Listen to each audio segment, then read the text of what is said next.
AP రాజకీయాల్లో తనదైన mark చూపిస్తూ దూసుకెళ్తున్న జనసేన అధినేత డిప్యూటీ సీఎం పవన్ కళ్యాణ్ మహారాష్ట్రలో ఎన్నికల ప్రచారానికి రెడీ అయ్యారు.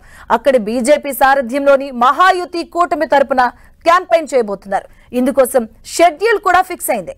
మహారాష్ట్రలో బీజేపీ సారథ్యంలోని మహాయుతి కూటమి కాంగ్రెస్ నేతృత్వంలోని మహా వికాస్ అఘాడీ హోరాహోరీగా తలపడుతున్నాయి.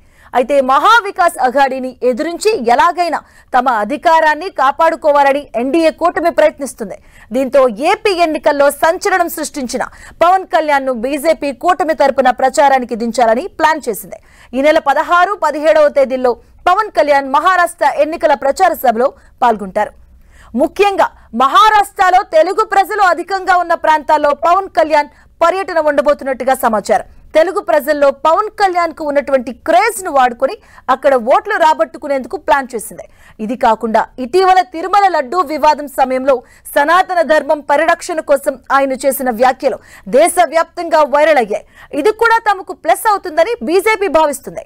అందుకే పవన్ కళ్యాణ్ ను రంగంలోకి దించుతుంది.